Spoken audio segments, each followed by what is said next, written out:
Hello, Sean Iddings here. Welcome to the MicroCapClub Member Spotlight. In these interviews, we'll be showcasing many of the talented members of MicroCapClub. Today, we have Jordan Salim, an analyst at Pinnacle Family Office. Jordan, thanks for joining. Thanks for having me, Sean. So, Jordan, tell me a little bit about your background. You said you're from Dallas, That's right. Texas, and just tell me where you've been, how you've gotten to where you are today. Yeah, it's actually a really short story because I haven't had that many years on this earth, maybe compared to some of your other interviews. But I'm 26. I've been in Dallas my whole life. I never left. Born here, went to school here, and then ultimately went to SMU. And that, sort of ultimately led, through keeping the story short, led to my job here at Pinnacle. This is my first job out of college, and I do not plan on leaving. So it's been, an exciting and a great journey to get here. But that's the long short of it. Has always been in Dallas, and we'll never leave, hopefully. And so what about investments? Is there any kind of period in your life where you just said, oh, this is it. This is what I want to be doing? Yeah, it actually happened probably my senior year of high school. Ironically, I wasn't, I feel like a lot of the people I know and communicate with on investment ideas have been interested in stocks their whole life. It was not true for me. For me, I've been interested in business for most of my whole life. I come from a really diverse family. My grandparents on my dad's side were immigrants, or my grandpa was, and then my dad was a big self-starter and kind of climbed the corporate ladder and ended up in PE. And has been doing private equity since like the 80s. So I just grew up around businesses and learned how to analyze them really from my dad, which was a huge blessing. And so that's how I kind of got the business bug, I'll call it. And the application, I always told our team when I was starting to join Pinnacle, I just love businesses and want to study them all the time. Mm-hmm. It's probably my favorite thing to do, and I love learning. And so this job is heaven for me. It couldn't be a better fit, and it's a huge blessing just because that's what I get to do all day. Is right. See businesses and talk with management teams about their businesses. We meet with, over 300 companies a year and do exactly that. So it's a lot of fun, but that's generally how it started.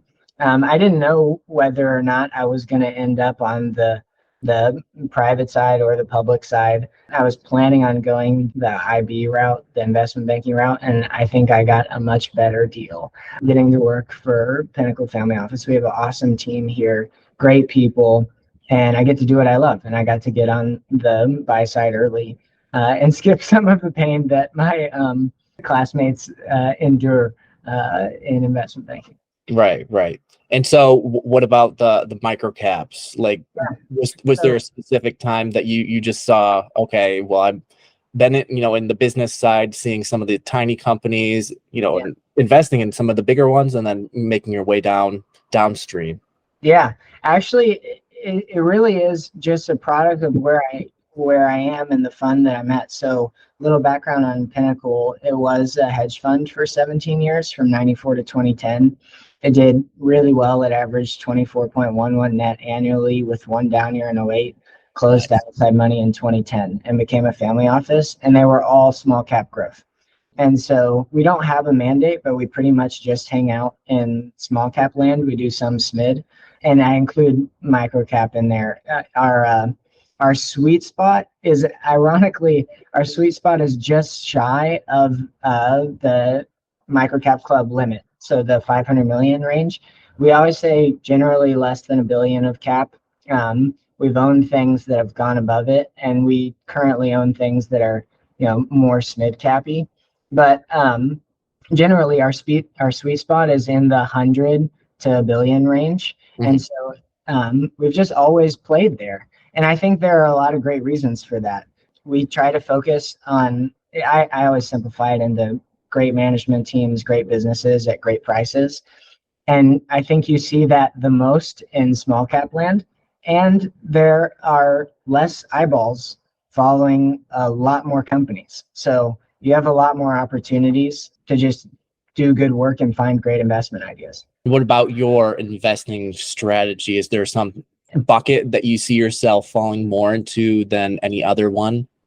We've always said small cap growth, but it's not true in the sense that we do a lot in GARP. It's that last piece where we say great businesses, great management teams at great prices, that we really care about kind of growth at a reasonable price. Yeah, I wouldn't say we're necessarily what value gets stereotyped as, but I certainly think we believe that all of our businesses have relative and intrinsic value. And I also love value with a catalyst as a theme. And we've done a good bit in special sits too. And just another drill down a little bit more, like, do you have any kind of filters in terms of finding quality in terms of businesses and management teams? Yeah, unfortunately, and if someone watches this and has a better way, please tell me, because our process from that sense is pretty inefficient in that we really just meet with a lot of companies. We meet with over 300 a year. Like I said, we're trying to get the process, all the work we do on the front end before we meet a company a little faster. And we've had good success at that to accelerate the number of meetings that we take. So I would expect that number goes higher. But generally speaking, that's the way we source ideas. I've walked into meetings thinking that it was a terrible business that we would never own and come out of the meeting saying we have to own it. Yeah. It really is amazing how many times that's happened. And I've had the opposite approach where I was like, oh, this is a great business. Come out of the meeting, underwrite the opportunity. I'm like, I will not make an IRR close to where we want our IRR to be over the next decade even. So that happens, often. And what would you say, Jordan, are some of your strengths or what makes you and your firm unique? Yeah, it's interesting because I think a lot of people think their process is unique. And then I had the opportunity to participate in the MicroCapClub Summit last year. And ironically, several of the participants are friends of mine who we share ideas together, but our processes are very similar. Right. And so I think it's probably just a product of the diligence that they do.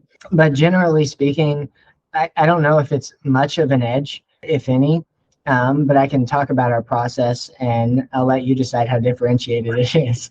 We focus, a great deal. If I had to, I broke this out in our presentation at the summit, but we focus a great deal on the unit economics of the business. I don't think everyone does that, and it's not always a silver bullet, but I do think we focus a great deal on that. I would say most people we talk to say that they focus on, and care a great deal about the competitive dynamics of the business. We certainly would agree with that. Right. And then within our process, just to maybe differentiate us a little bit, like I care about the overall theme. I think that's generally true of everyone. We do care about consensus estimates if they exist. I don't think that's true of everyone. I wouldn't say that's differentiating, but I would say not everyone cares about it. And then we do care about both the relative and intrinsic valuation, and we underwrite every business that we meet with. And so in that sense, I think we have I wouldn't call it an edge, but we've built up a database of what we think every business that we meet with is worth. And so, I love Buffett's letters, and in Buffett's letters, he talks about how Mr. Market is manic. And so every day, to some extent, prices change for these assets. And sometimes they change so much that it starts to meet your underwriting hurdle. And that's a good opportunity if you've done the work and have it in a way that's accessible. I talked about at the summit last year, our underwriting sheet, and sort of how we have our ideas, all of our current positions on there, but then we have our bench of what do we think are great businesses and what do we think they're worth. And then, at what price you'd pull the trigger. That's generally, I wouldn't say it's super differentiated, but it's just the process that we have and try to execute on. Right. So you're sort of prepaying the work, right? Yep. Doing a ton of work. So once the opportunities come to you, you're totally ready. Ready. Yeah. Sometimes you got to do a little bit more work to catch up to speed, because sometimes the reason your price level got hit is something thesis changing happened. Right. But other than that, I would describe it exactly as you did. Awesome. And Jordan, what would you say, has been your experience with being a MicroCapClub member over the years? I think for me, it's been pretty fantastic. I got in, I don't even remember. I think it was early 20. I'll have to look. But I got in, so that was a year in to my career. And man, it's just been a huge blessing for me, mostly to meet other investors and talk about their process, but also ideas that they like. I've gotten a few leads out of it, which has been great. But I've also made just some great relationships and some great friends across the board. And it's exposed us to even different investment styles. Before I joined, our fund did almost nothing in special sits land. And I'd say that business is, we like to think about our business as having different revenue streams because they don't all work in the same market. And so in different markets, usually each of them perform differently. And in the last year and a half, that one has performed incredibly well. And it's sort of a budding business for us. And I wouldn't have a lot of the tools or just library of knowledge that we've built up at the firm without some of the relationships that we've built in MicroCapClub and through MicroCapClub. So it's been invaluable in that sense. So it was wonderful talking with you, Jordan. Yeah. And learning about your background, what you're doing these days, your investment style. Are there any other places that, if viewers that are watching this aren't a MicroCapClub member quite yet, where they could find you? Like, are you on Twitter? Are you somewhere else? I am on Twitter. If you're in Dallas, I guess tweet at me or DM me. And I think my DMs are open. So message me and I'd be happy to meet. We meet with people all the time. Outside of that, I'm usually at home with my wife and kids or at jiu-jitsu practice. So you can find me out there, I guess. Thank you again, Jordan. It's great talking with you, and look forward to, getting to know you a little bit more offline as well. Absolutely. It's great to meet you, Sean.